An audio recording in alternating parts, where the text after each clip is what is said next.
مرحبا بكم اعزائي التلاميذ في الفيديو الثاني في الفيزيك في اطار التحضيرات ديال مباراة الموحدة لولوج كلية طب الاسنان والصيدلة في هذا العام ديال 2020.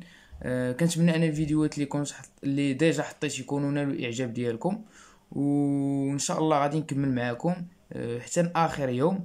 واليوم ان شاء الله قررت انني نلوح لكم الفيديو الثاني ديال اللي غادي نشوفوا فيه التصحيح ديال المباراة ديال اف ام بي كازا 2019 وديال اف ام بي طنجة 2016. غادي نشوفوا داكشي ديال النووي وديال الموجات.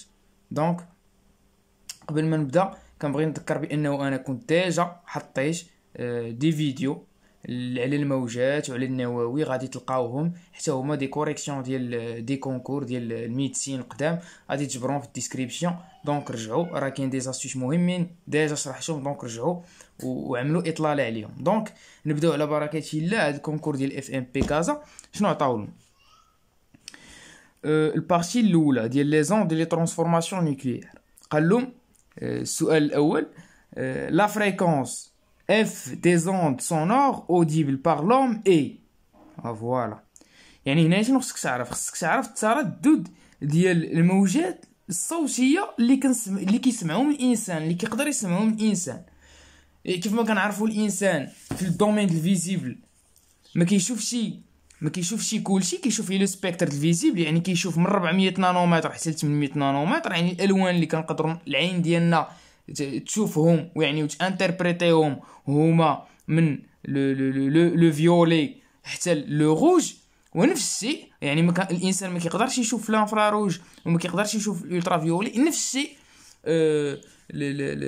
الانسان عاوتاني ولا لا ما كيقدرش انه يسمع موجات اللي كتسمى الترا سونور و انفرا سونور. والموجات اللي يقدر الانسان، الموجات الصوتيه اللي يقدر الانسان انه يسمعهم هما الموجات اللي بين 20 و 20,000 هرتز. دونك هذه معلومه جد مهمه. كبر من 20,000 هرتز كاين الموجات الترا سونور، يعني فوق الترا سون، يعني الموجات فوق الصوتيه. وكاين هنايا تحت 20 هرتز كاين الموجات تحت الصوتيه. يعني يقدروا يسولوكم في كيو سي ام الموجات فوق الصوتيه كبر من 40 ألف هرتز، والتحت الصوتيه صغر من 20,000 هرتز. خصك تعرفهم هاد الموجات تحت الصوتيه كيسمعوهم بعض الحيوانات بحال الفيل ليليفون، مثلا بحال القطط والكلاب كيسمعوا من شويه كيفوتهم من هاد من 20,000 وكيمشيو حتى الالتراسون. فوالا كاين عاوتاني دي سوري والدلافين، حتى هما الدلافين اللي كيمشيو حتى الالتراسون هما المجال اللي كيسمعوا فيه. دونك فوالا عرفنا دابا بان الشون اوديتيف اوما كاين بين 20 و 20,000 هرتز. الحاجه الاخرى اللي غادي نذكر بها وباقي غادي نشوفوها وغادي نرجع له وغادي نركز فيها مزيان في اف ام بي طنجة اللي غادي نشوفو معكم دابا شويه في هذا الفيديو عاوتاني، بان الموجات الصوتيه هي موجه ميكانيكيه طوليه. صافي، الموجات الصوتيه هي موجات ميكانيكيه طوليه. يعني انا باش كنهضر الموجه الصوتيه اللي كتخرج من الفم ديالي راه كتمشي طوليه، يعني منحى ديال التشويه كيكون هو المنحى ديال الانتشار في الفضاء يعني اللي كيدور بيا. دونك مزيان، وباقي غادي نرجعوا له في الكونكور اف ام بي طنجة. دونك هادي متفاهمين عليها، هادي معلومه خصكم تكونوا عارفينها. وسبيكتر اللوميير حتى هو خصكم تكونوا عارفينه، بان الانسان كيشوف من بين 400 نانومتر حتى ل 800 نانومتر. دونك هنا ديريكتومون غادي تمشي تجاوب. فوالا غادي تقلب هنايا غادي تلقى بين 20 هرتز و 20 كيلو هرتز هو الجواب الصحيح. دابا نمشيو لكيسيون 17. قال لك لوردر دو غروندور دو لا سيليريتي دي زوند سونور دون لير اي. يعني شنو قال لك؟ قال لك السرعه ديال الانتشار ديال الموجات الصوتيه في الهواء شحال كتساوي. هذه معلومه خصك تكون ضروري كتعرفها، اللي هي 340 متر بار سكوند ماشي كيلومتر بار سكوند. هذه كاين اللي غادي يجي يقول لي 3 في 10 أس 8، هذه سرعه انتشار الضوء لا لوميير في الفراغ، في لو فيد، دون لو فيد. اتونسيون، هذه عاوتاني غنرجع معاك في اف ام بي طنجة وغادي نشوفوا واحد القضيه اخرى. دونك مزيان، واحد دو كيسيون يعني يكفي انك تكون عارف معلومات هادو، راه ثقافه عامه خصك تكون ضروري كتعرفهم. نمشيو لكيسيون 18. هذه في النووي شنو عطاونا؟ قال لك دون ان نوايو il y a toujours autant de protons que de neutrons. غلط. ماشي ديما عندي انا في واحد النوايو العدد ديال البروتونات، يعني ماشي ديما انا في واحد الذره عندي العدد ديال البروتونات كيساوي عدد النيوترونات. مثلا الكربون 6 12، هنا عندي العدد ديال البروتونات 6 والعدد النيوترونات هو 12 موان 6 هو 6. دونك هذه فيها عدد النيوترونات كيساوي العدد البروتونات. بار كونطر الا مشينا للنظير ديالو اللي هو الكربون 14 6 14، دونك راه عنده هذا 6 ديال البروتونات وعنده دونك 8 ديال النيوترونات، يعني عنده جوج ديال النيوترونات زايدين. دونك ماشي دائما كيكون العدد ديال البروتون كيساوي العدد لي نيوترون. B. Dans une réaction nucléaire, le nombre de masses ne se conserve pas. Le nombre de masses ولا عدد الكتلة هو هاد A، باش كتكون واحد الذرة دونك عندي واحد الذرة X A Z، هاد العدد هذا كيتسمى nombre de masse ولا عدد النويات اللي هو A، ولا كيساوي عدد الكتله بالعربيه. دونك قال لك في التفاعل يعني في واحد التفاعل ديال راديو اكتي واحد رياكسيون نوكليير كيتحول باغ اكزومبل من واحد اكس بريم اللي عندها زد باغ اكزومبل ا بريم زائد واحد بيتا موان، مثلا نملك انا واحد موان هنايا دونك هنا زيرو.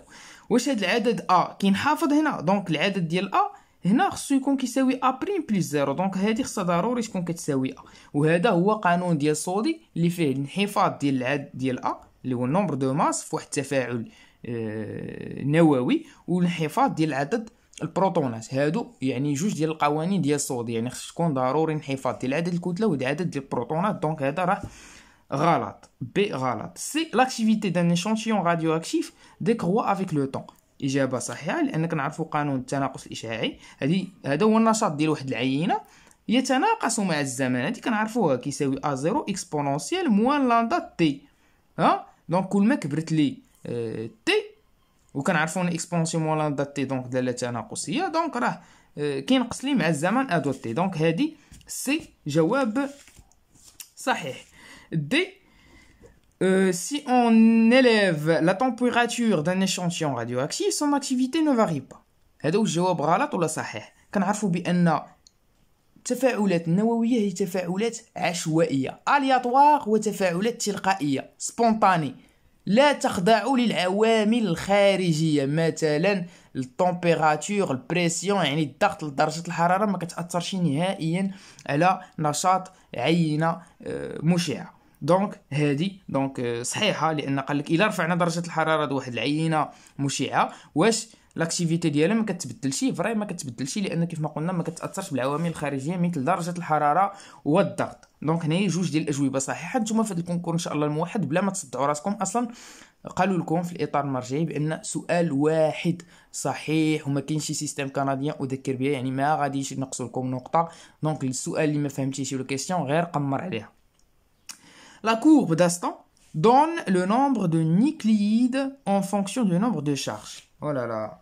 شنو بالكم هنايا؟ واش المخطط ديال أسطون كيعطينا لو نومبر ديال لو نيكلييد، يعني النيكلييد يعني هما نيكلييد يعني هي عدد الذرات، يعني شحال عندك من الذره، النومبر ديال النيكلييد اون فونكسيون ديال البروتون زد.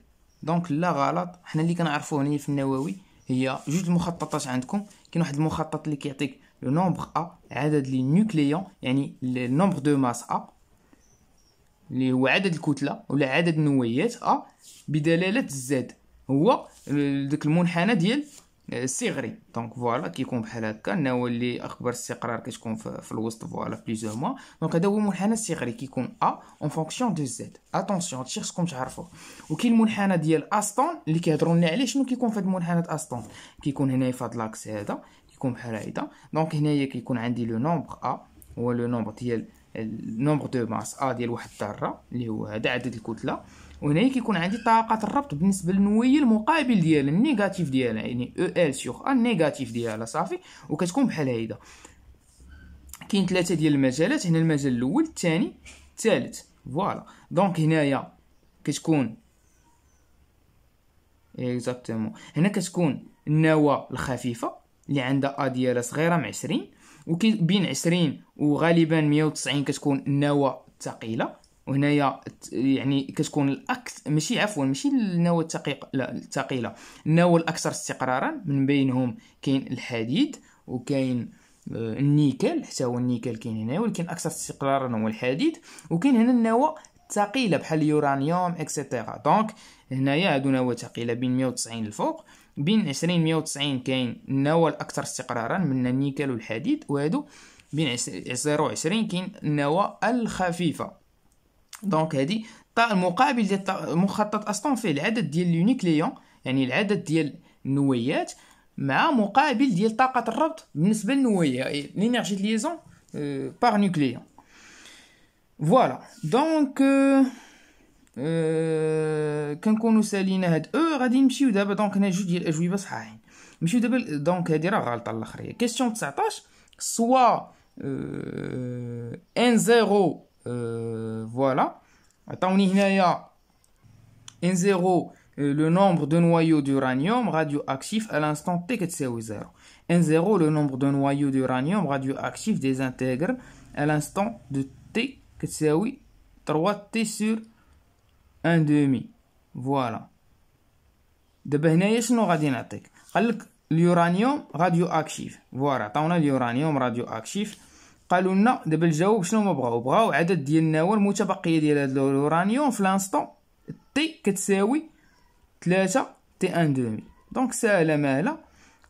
للتذكير هاد لينونسي غادي تجبروه في الديسكريبسيون، هو ديال طنجة. دونك ان زيرو اكسبونونسيال موان لاندا تي، وهاد لاندا هي الالين جوج على تي 1 دومي صافي، وهاد و تي هي 3 تي 1 دومي. دونك تي 1 دومي ماشي مع تي 1 دومي، دونك كتبقى لك انا باغي ان دو تي كتساوي لي ان زيرو على الاكسبونونسيال باش تحيد الموان. دونك هادي الاكسبونونسيال ديال 3 الين ديال جوج صافي، وهاد 3 الين ديال جوج ان دي كتساوي ان زيرو الاكسبونونسيال ديال الين هاد الاس غادي هاد 3 غادي نطلع الاس. دونك جوج على بويسونس 3 الخاصيه ديال الالين هادي راه كتساوي هادي.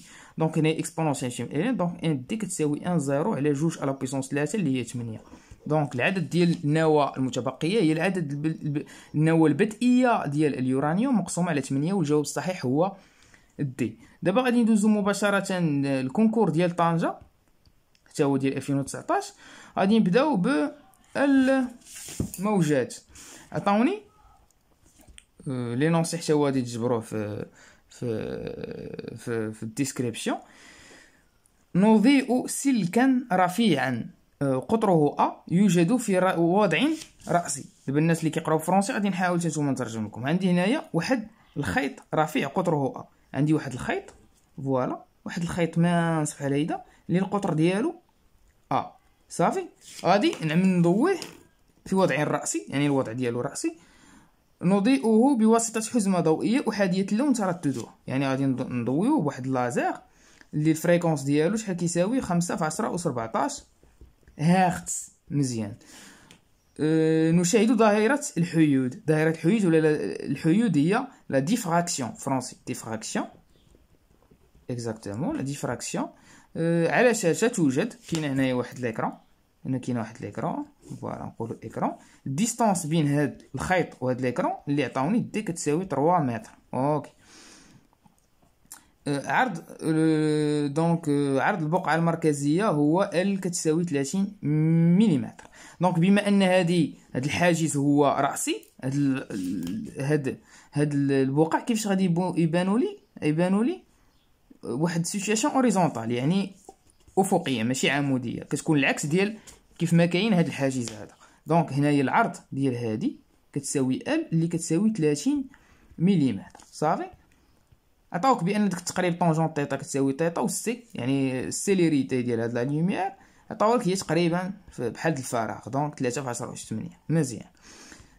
بروبوزيسيون ا. الضوء لا عفوا الضوء موجة مستعرضة لها نفس السرعة في جميع الأوساط الشفافة. اتونسيون هنا كاين هذا غلط فادح. علاش؟ كاين جوج الاغلاط. قالك الضوء موجة مستعرضة، هذا الغلط الاول. الغلط الثاني لها نفس السرعة في جميع الأوساط الشفافة. دابا نمشيو للسؤال الاول. الضوء موجة مستعرضة، كنعرفوا الاخوان بان لي زوند كاين جوج ديال الانواع ديال لي زوند باش نكونوا متفاهمين. كاين لي زوند اولا الموجات الميكانيك، يعني الموجات الميكانيكيه اللي فيها موجات ميكانيكيه، فيها موجات ميكانيكيه مستعرضه وطوليه. وكاينه موجات الكترومغناطيسيك، يعني موجات ضوئيه ولا دي زوند لومينوز اللي هما الكترومغناطيسيك. صافي. الضوء هي موجه الكترومغناطيسيه. حتى كنقال لك هنايا الضوء موجه مغناطيسيه الكترومغناطيسيه غادي تكون صحيح. دونك هنا هو قال لك الضوء موجه مستعرضه. موجه مستعرضه كنقولوها لي زوند ميكانيك، يعني الموجات الميكانيكيه. دونك هنايا وقع غلط، بحال حتى كنقال لي الصوت موجه ولكن ماشي مستعرضه. الصوت موجه طوليه. اتونسيون، هاد لي نوسيون راه كاينين في الكونكور 100% ان شاء الله، دونك ضبطوهم. الضوء هي موجه الكترومغناطيسيه ماشي ميكانيكيه. الموجه الميكانيكيه مثال ديالها هي انتشار موجه في الحبل اللي هي موجه مستعرضه. كاين الطوليه المثال ديالها هي انتشار ديال الصوت اولا الصوت لوند سونور. مزيان.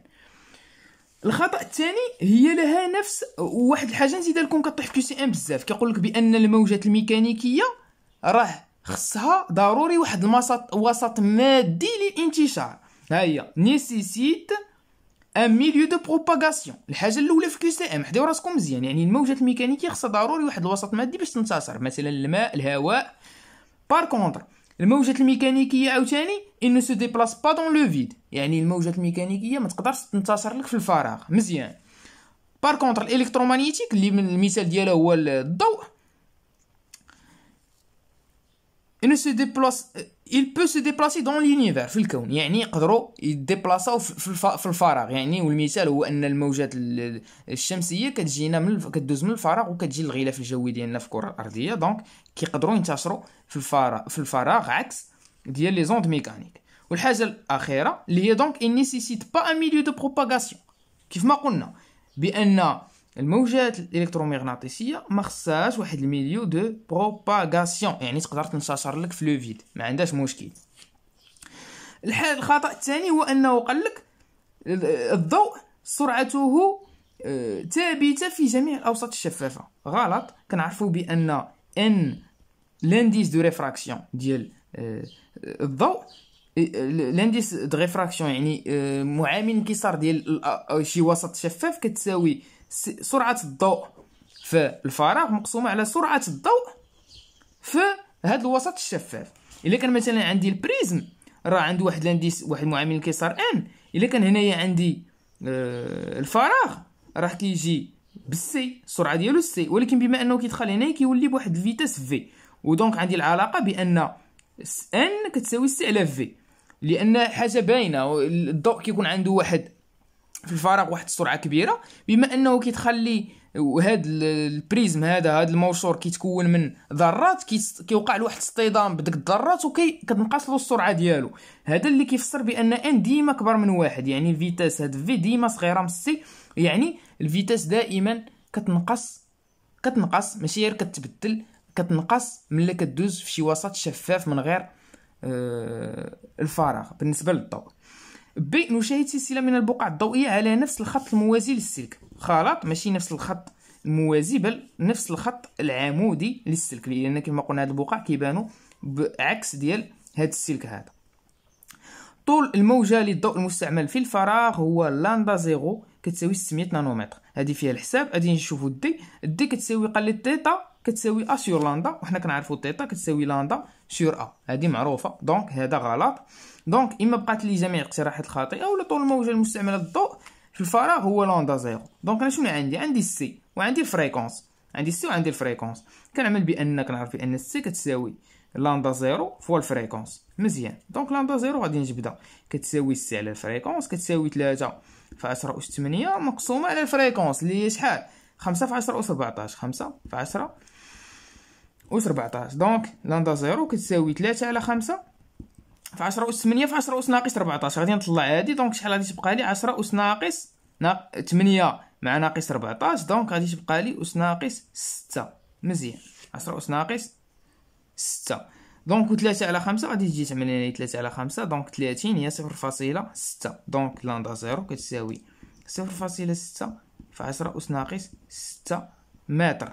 دونك هي لندا زيرو كتساوي 600 نانومتر. دونك هي 600. فوالا دونك غادي نضرب في 10 أس 3.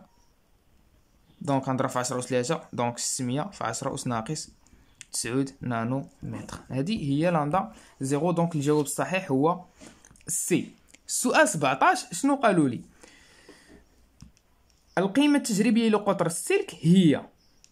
دونك مزيانة. دونك هاد التجربة ديال الديفراكسيون هي مهمة بزاف، كتعاوننا باش اننا نحسبوا القطر ديال الاشياء الدقيقة. مثلا القطر ديال كيفاش الانسان تعرف على قطر ديال الشعر ديال يعني واحد الشعرة. يعني الشعر كينشبروا واحد الشعرة بحال هيدا شعر، وكيعملوا له الاضاءة بالموجات وكيعملوا الديفراكسيون كيعرفوا القطر ديال الشعر.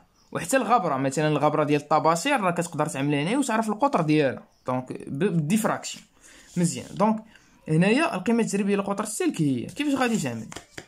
دونك نتايا شنو عندك؟ كتعرف بان طيطا كتساوي لندا سور ا كتساوي عاوتاني كتساوي نفس الشيء كتساوي ال سور جوج دي. صافي ال هي العرض ديال البقعة المركزية و دي هي المسافة بين السلك والشاشة ولا الحائط. دونك مزيان. دونك هنايا انا باغي ا. دونك ا كتساوي جوج دي فوا لندا مقسومة على ال. فوالا وغادي نعمل التطبيق العددي. ا كتساوي جوج في لندا 600 في 10 أس ناقص 9. مزيان. في دي 3 المتر عطاك 3 مقسومة على ال عطاني شحال ال 30 مليمتر. دونك 30 في 10 أس ناقص 3. دونك جوج في 6 دونك هي 12. وهادي 10 أس ناقص شنو غتعطيني 10 أس جوج في 10 أس ناقص 9. دونك هي في 3 12 في 3. دونك 12 في 3 في 10 أس شنو هادي ناقص 9 في 10 أس جوج. دونك 10 أس ناقص 7. و10 أس ناقص 3 غادي نختزلها مع دونك هنايا بشويه علينا. دونك 30. دونك 30 في 10 أس ناقص 3. دونك 3 في 10 أس ناقص جوج. دونك غادي تبقى لي ا كتساوي 3 تمشي مع 3 12 في 10 أس ناقص 5. دونك ا كتساوي 1.2 في 10 أس ناقص 6. دونك كتساوي 1 اتونسيون 12 في 10 أس ناقص 5. دونك كتساوي 1.2 في 10 أس ناقص 4.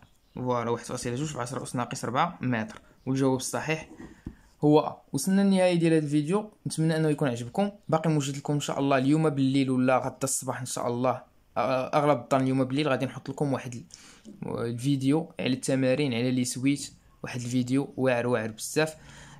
زيدوا شجعونا بالتعاليق ديالكم، كنشكركم اولا على التعاليق ديالكم. زيدوا هما اللي كيعطيوني الانرجي باش نكمل معكم ان شاء الله. دونك زيدوا خليونا دي كومونتير الاشياء اللي بغيتو نشرحوها، دي زيكزامبل دي كونكور، اي حاجه اقترحوها عليا في كومونتير غادي نحاول نجاوبكم كاملين. وكنتمنى لكم كاملين حظ موفق والى فيديو قادم ان شاء الله.